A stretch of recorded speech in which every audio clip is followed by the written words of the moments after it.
Tome su Biblia y vaya conmigo a Mateo capítulo 1. Mateo capítulo 1. Voy a concluir hoy una breve serie sobre la Navidad.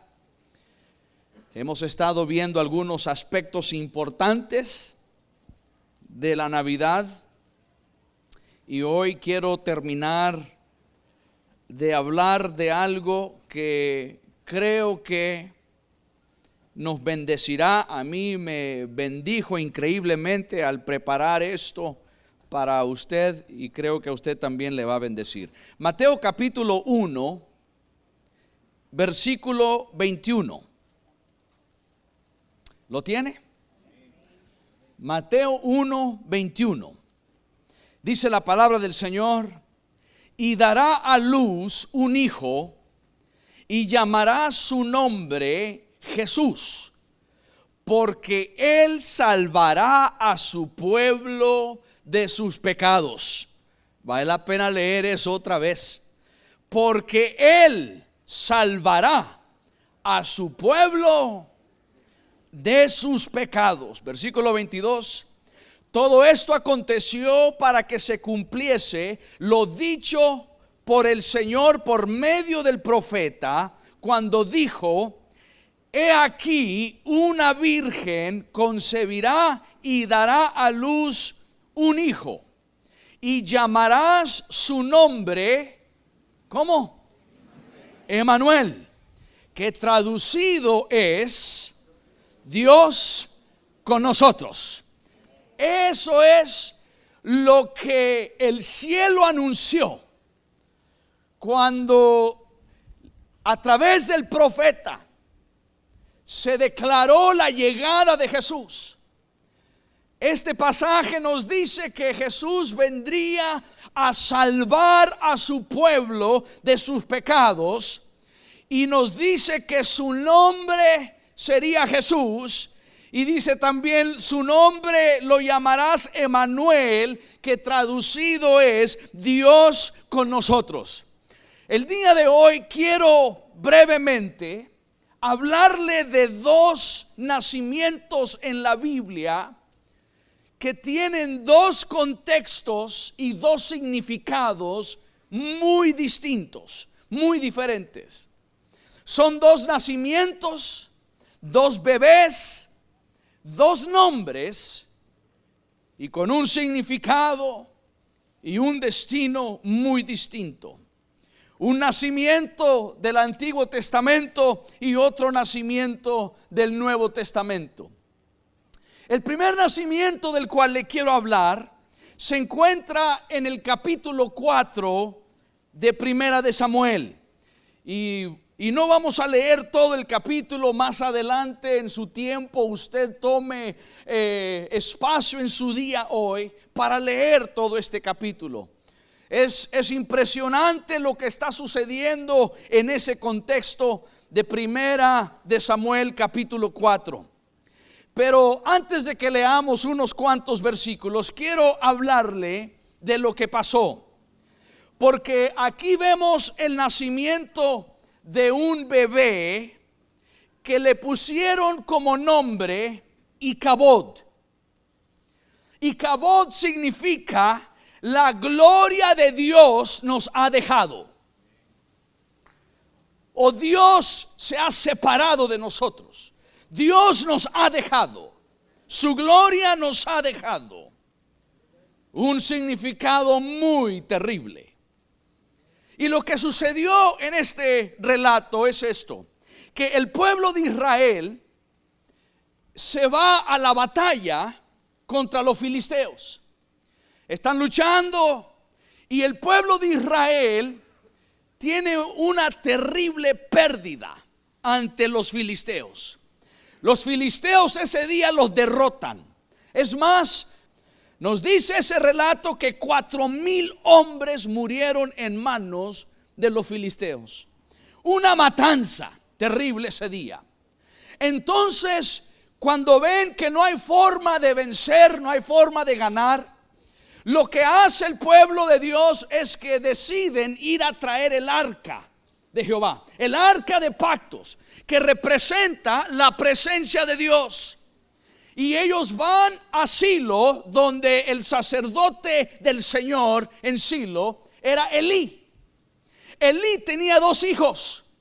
Y si usted conoce algo de la historia de estos 2 muchachos, eran 2 hijos perversos, eran 2 hijos rebeldes, eran 2 hijos que jugaban con las cosas de Dios, minimizaban la presencia de Dios y la santidad del Señor. Eso debe de ser un llamado de alerta a nuestro mundo. El hecho de cómo estos 2 muchachos lidiaban y trataban las cosas sagradas, las cosas santas, debe de ser una gran lección para nuestro mundo. Ellos deciden tomar el arca del Señor otra vez, algo santo, algo sagrado. El arca de pactos representaba la presencia de Dios y estaba en Silo. Elí, el sacerdote, permite que sus hijos lleven el arca porque ellos creen: si llevamos el arca a la batalla contra los filisteos, como es la presencia de Dios, seguro vamos a vencer. Ya habían perdido 4,000 hombres y ahora ingresan nuevamente a la batalla con el arca de pactos. ¿Y sabe qué sucedió? Les fue peor. Les fue peor. Porque usted no puede tomar las cosas de Dios y usarlas a como usted crea, a como usted le plazca. Dios ya estableció en su palabra cómo debemos de tratar sus cosas, cómo debemos de pensar en cuanto a sus cosas, cuál debe de ser nuestra actitud en cuanto a su palabra, en cuanto a sus cosas. Y no lo podemos hacer a nuestra manera, lo tenemos que hacer a la manera de Dios. Pero ellos toman el arca, sus 2 hijos, y ellos van a la batalla y les va peor. En esta segunda ronda de la pelea contra los filisteos, pierden otros 30,000 hombres en batalla. Una matanza, una mortandad terrible. Pero además de miles de personas del pueblo, hombres de a pie, dice la Biblia, eran hombres guerreros, hombres de batalla. 30,000 de ellos en esa segunda ronda, 4,000 en la primera ronda. Son eliminados, pierden su vida en esa batalla. Pero además, los 2 hijos de Elí también mueren en esa batalla. Los 2 hijos de Elí, al ser atacados por los filisteos, mueren. Y además de eso, como si eso no fuera suficiente, mala noticia, además de eso, los filisteos toman el arca del pacto y se la llevan. Terrible. Se pusieron a hacer cosas que no debían los hijos del sacerdote Elí, y terminaron perdiendo su propia vida y perdiendo el arca de pacto. En medio de toda esa mortandad, uno de los muchachos, uno de los soldados, logra escapar. Y él regresa a Silo para avisar y contar lo que ha sucedido, para hablar de la mortandad, de los miles que han muerto, y de que el arca de pactos, la presencia de Dios, lo que simboliza la presencia de Dios, ya no está en manos de su pueblo, sino en manos de los enemigos. Y regresa a avisarle a Silo lo que ha sucedido, a la ciudad. Y también viene y le cuenta a Elí, el sacerdote, el papá de sus 2 muchachos que también murieron. Y le dice: Miles han muerto en la batalla. Tus 2 hijos han muerto en la batalla. Y el arca de pactos que Dios le ha dado al pueblo de Israel, los filisteos se la han llevado. Y en eso Elí se va de atrás, se cae para atrás y se desnucó. Y ahí murió.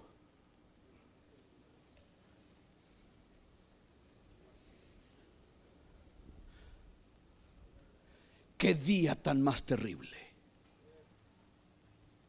El sacerdote muere, sus hijos mueren, 34,000 hombres mueren.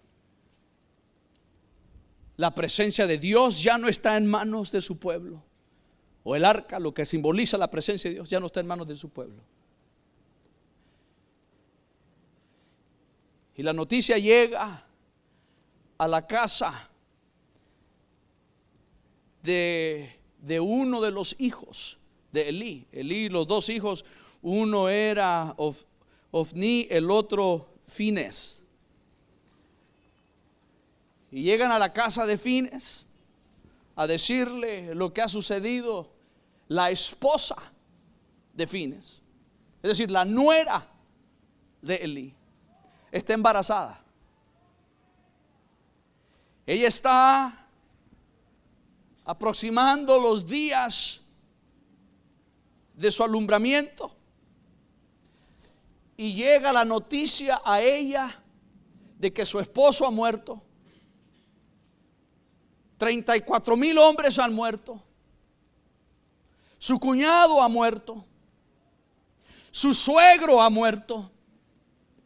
Y la presencia del Señor, o lo que simboliza la presencia del Señor, está en manos del enemigo. Y quiero leer la reacción de ella. Ahí en 1 de Samuel capítulo 4.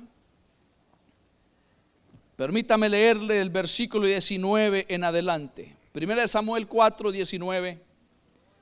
Y su nuera, la mujer de Fines, que estaba encinta, cercana al alumbramiento, oyendo el rumor que el arca de Dios había sido tomada y muertos su suegro y su marido, se inclinó y dio a luz, porque le sobrevinieron sus dolores de parto. Le vinieron sus dolores de repente. Versículo 20.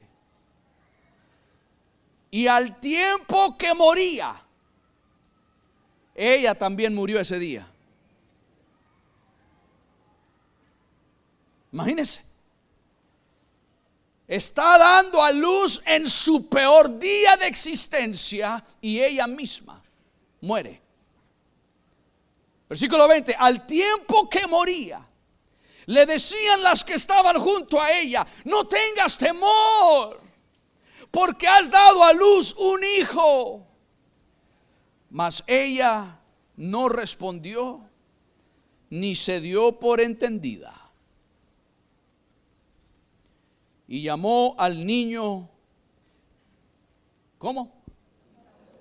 Icabod, diciendo: traspasada es la gloria de Israel. Traspasada, removida. Se fue la gloria de Israel por haber sido tomada el arca de Dios. Y por la muerte de su suegro y de su marido, dijo: pues traspasada es la gloria de Israel, porque ha sido tomada el arca de Dios. Esta mujer da a luz su hijo y muere. Pero le ponen al muchacho, le ponen al niño el nombre Icabod, que significa: la gloria de Dios nos ha dejado. Dios nos ha dejado. Y nombran a este bebé, que no tuvo nada que ver con lo que ocurrió ese día, y el resto de su vida ese niño vivió con ese nombre, Icabod. Dios no está conmigo.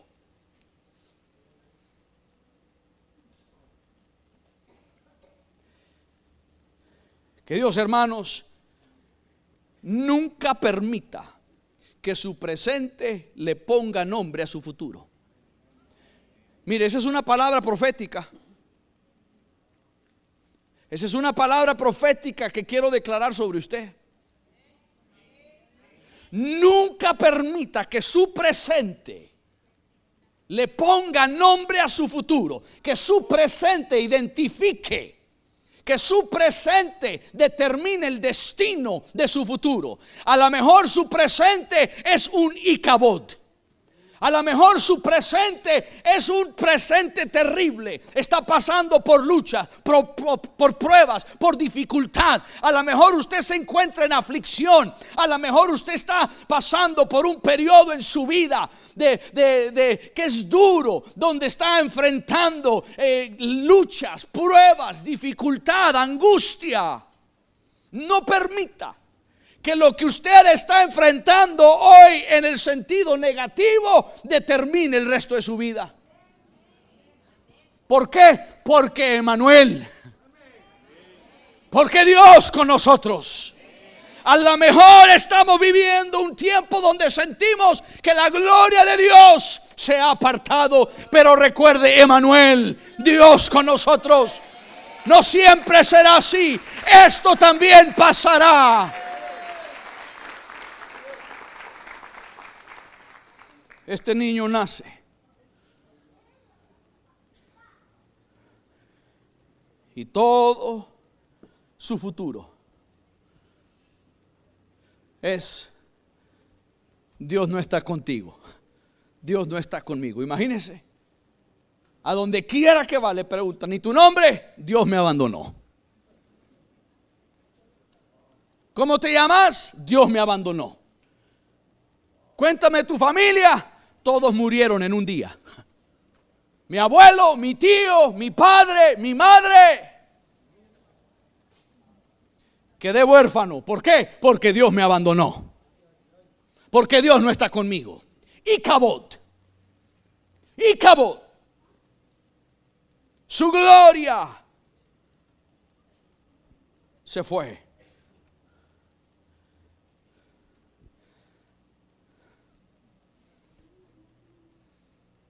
Usted ve lo que está sucediendo alrededor de nuestro mundo. Yo veo las noticias. Yo veo las redes sociales. ¿Y sabe qué miro? Icabod. Yo hablo con personas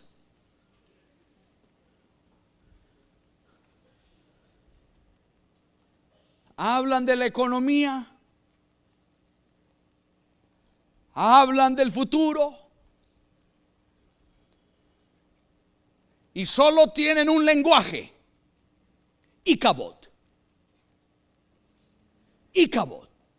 Estamos mal. No hay un buen día. No hay nada bueno. No hay nada positivo. No hay nada provechoso. Icabod. El mensaje del mundo es Icabod, pero el mensaje de la iglesia debe de ser Emmanuel. Dios con nosotros.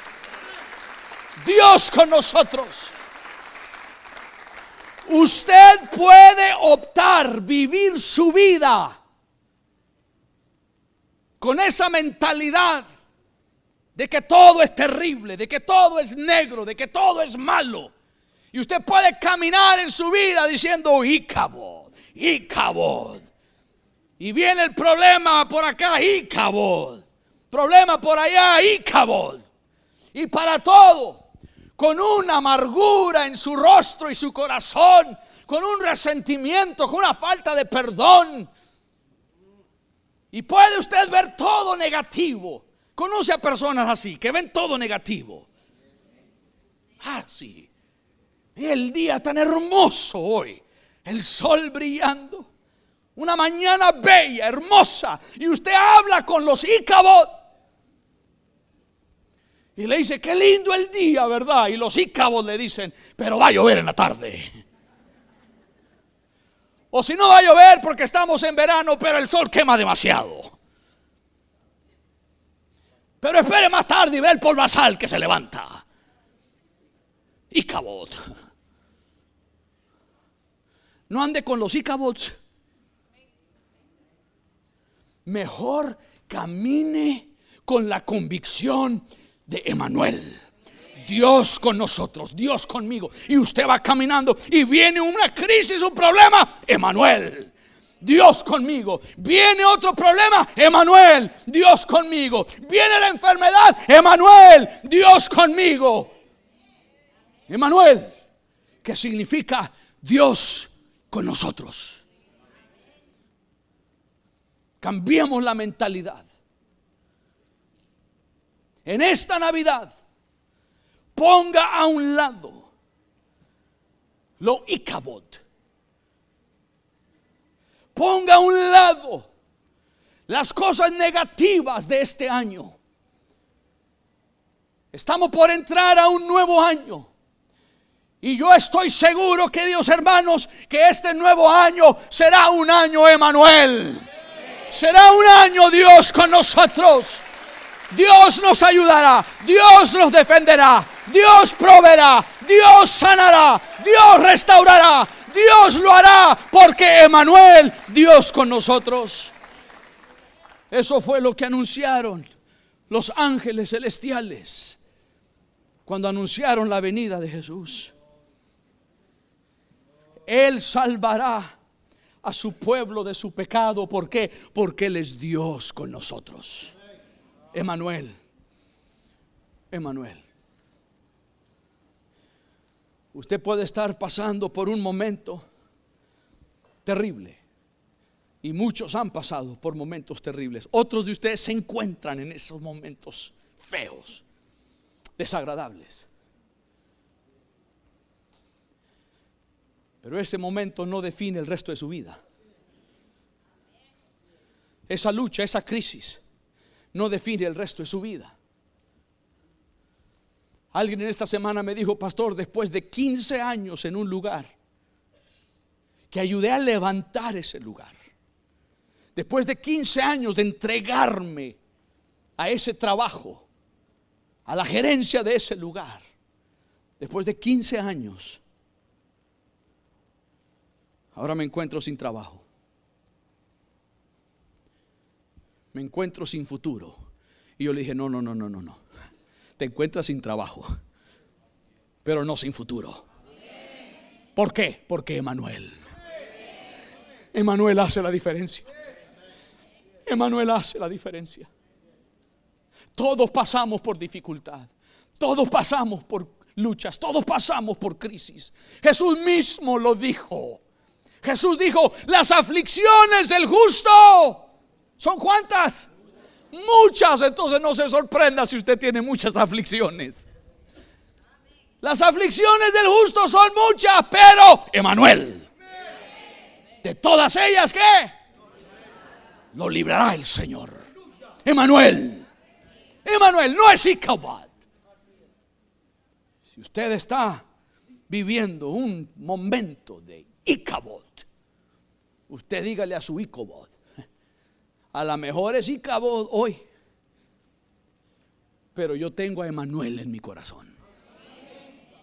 Emanuel, Dios con nosotros. Eso es lo que celebramos en la Navidad. Cuando empecé esta serie, muchas personas me escribieron, me llamaron, dijeron: pastor, no entiendo. Dice: yo a usted lo seguía, yo lo escuchaba, yo creía en el mensaje que predicaba. Dice: ¿cómo es posible que usted esté celebrando la Navidad? ¿Por qué está hablando de la Navidad? Y yo sé, queridos hermanos, si para uno el celebrar la Navidad, si uno tiene una convicción de no hacerlo, no lo haga. No lo haga. Si para usted es pecado, no lo haga. Pero yo no celebro el árbol, yo no celebro las luces, yo no celebro las decoraciones, yo no celebro la música, yo no celebro nada de eso. Yo celebro Navidad porque Navidad significa Emmanuel, Dios con nosotros.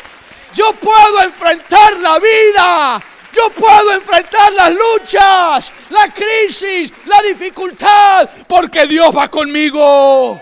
Emmanuel, Dios con nosotros. Eso es lo que pasó cuando Jesús vino. Hasta ese momento no era Emmanuel, pero cuando Él viene a la tierra, Él es Emmanuel. Por eso el mensaje de Juan el Bautista, el primer sermón, usted búsquelo en su Biblia y lo verá. Usted véalo en la palabra del Señor. El primer sermón de Juan el Bautista era: arrepentíos, porque el reino de los cielos se acerca. Emmanuel está aquí, está con nosotros, llegó, se ha acercado. Fue el primer mensaje de Juan el Bautista. Investíguelo. El primer mensaje de Jesús, su primer sermón, el primer sermón de Jesús no fue el sermón del monte.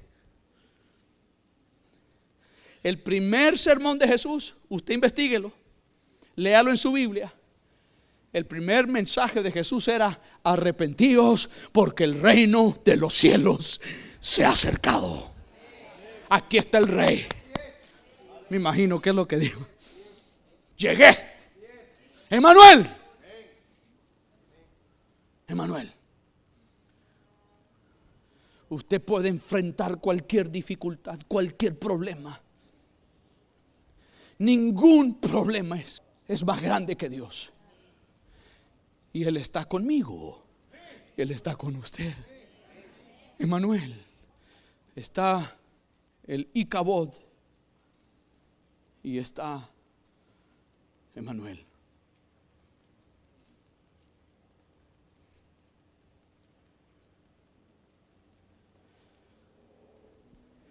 No sé si usted sabe esa canción. Emmanuel,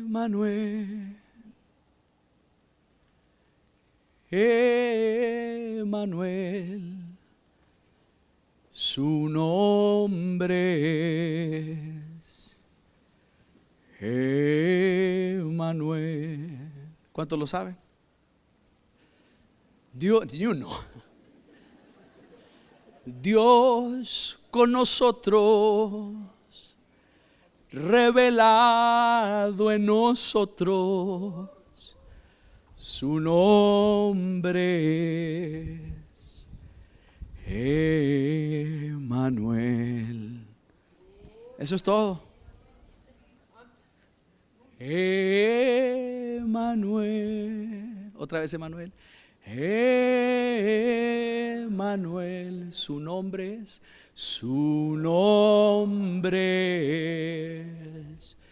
Emmanuel. Dios con nosotros, revelado en nosotros, su nombre es Emmanuel. Lo cantamos al final, ¿ah? Están nerviosos los de... Yo les ayudo. Esto sucedió en la Navidad. Esto sucedió en la Navidad. Hace unos años atrás,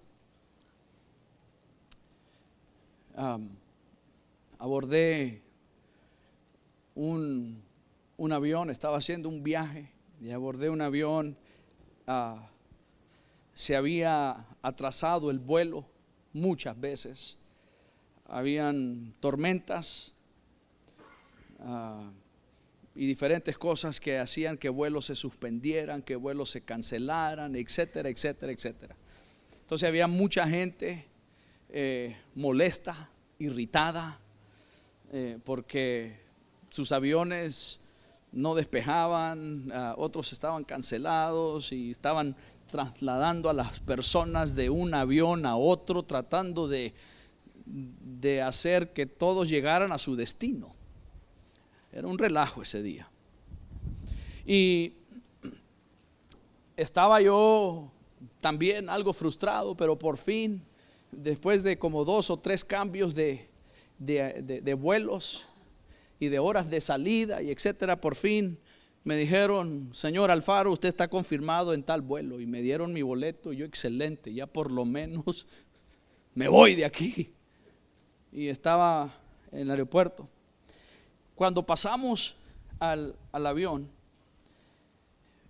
me dieron uno de esos asientos que cada vez que vuelo, mire, yo trato de escoger el asiento y escojo uno de pasillo para poder levantarme, especialmente si el vuelo es largo.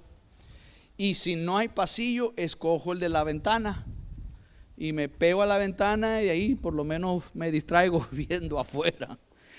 Pero no me gusta el asiento del medio, porque uno está como un sándwich y usted es el jamón. Y ahí está uno no puede ver para afuera porque ahí tienen la cabeza viendo. Acá no, ya este está también ahí, y uno está así metido y aguanta, ¿no? Ese día yo estaba feliz en que me tocó ese asiento, porque yo quería salir de ese aeropuerto. Yo quería llegar a mi destino y yo estaba feliz. Y observé que antes de que el avión saliera, un caballero que estaba sentado en primera clase o la clase ejecutiva, llegó una dama y le dijo: mire, usted no está confirmado en este asiento. Claro que sí, dice.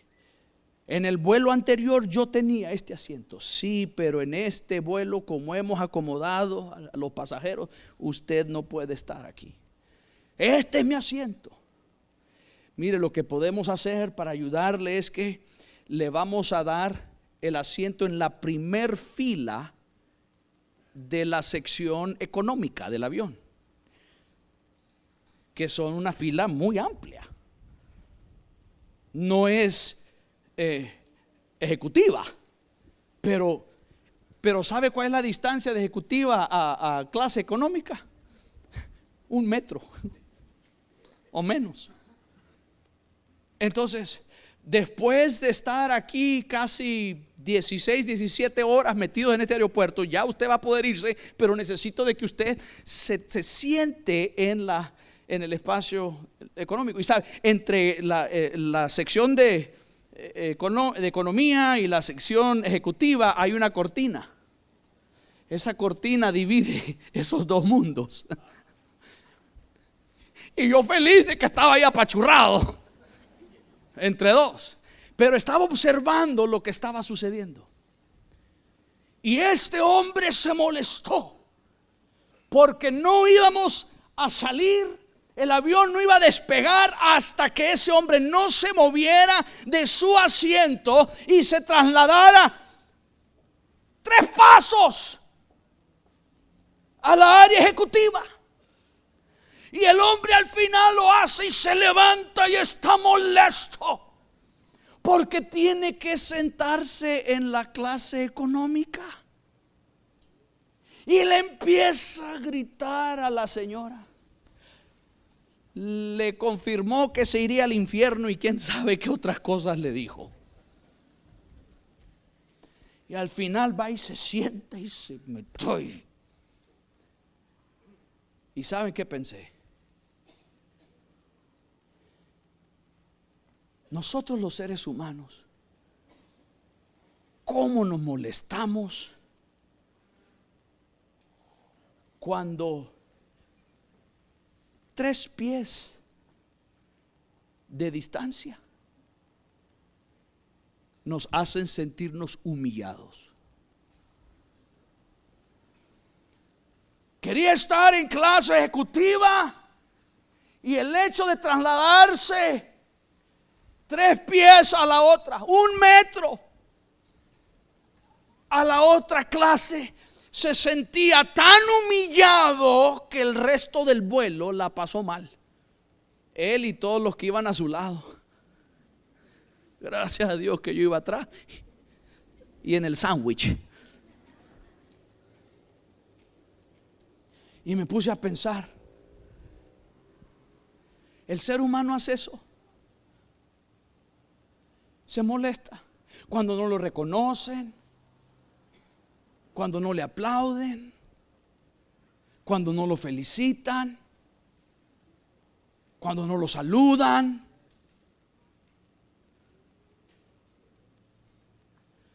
Y Jesús dejó el cielo. Jesús no viajó 1 metro. Jesús, estando a la diestra del Padre, Jesús, la segunda persona de la Divina Trinidad, Jesús, el que eternamente estuvo con el Padre, dice la palabra del Señor, no estimó el ser igual a Dios como cosa a que aferrarse.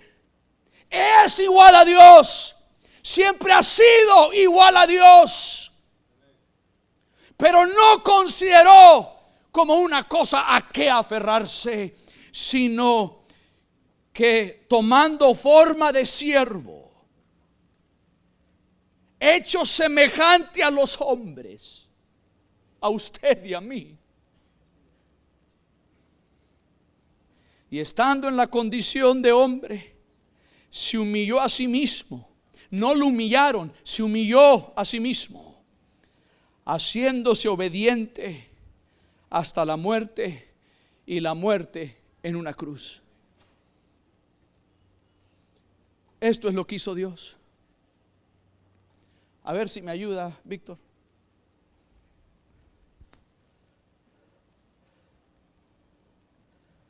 No se aferró a algo, se humilló. Se humilló a la muerte, y la muerte en una cruz. Y nosotros que no queremos perder el asiento, nosotros que no queremos perder el título. En una ocasión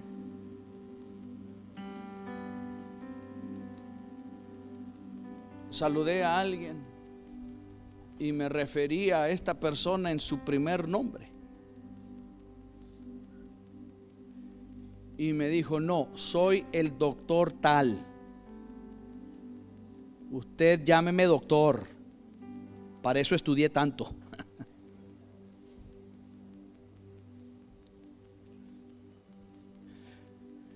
¿Qué si en esta Navidad nos humillamos un poco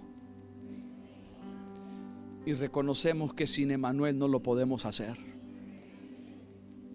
Necesitamos a Emmanuel. Emmanuel,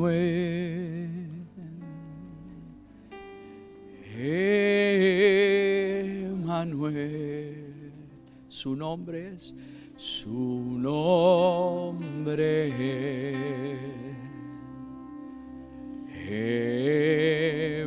Emmanuel. Dios con nosotros, Dios con nosotros, revelado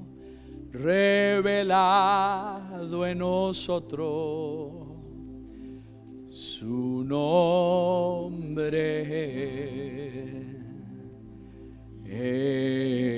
Emmanuel. Póngase sobre sus pies y cantémoslo otra vez.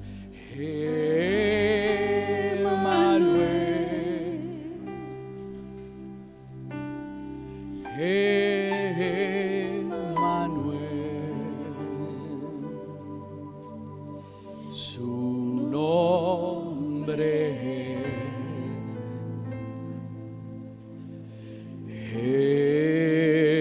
Emmanuel, Dios con nosotros, reflejado en nosotros, su nombre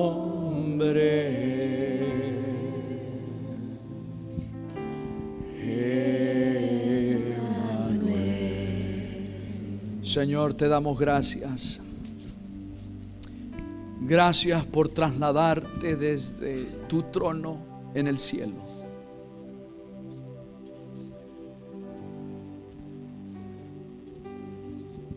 No te trasladaste de un asiento a otro. Te trasladaste desde tu gloria a la tierra. Y lo hiciste, Señor, para salvarnos, para perdonarnos de nuestros pecados. Naciste en un pesebre, y no es el pesebre como muchos lo pintan, lo describen. Ese pesebre era un lugar apestoso, olía a animal, a suciedad de animal, con las moscas, todo lo que hay en un establo. Viviste una vida humilde. Te llevaron a una cruz y te crucificaron. Emmanuel, Dios con nosotros. Oh, gracias, Señor. Aleluya. Gracias, Dios.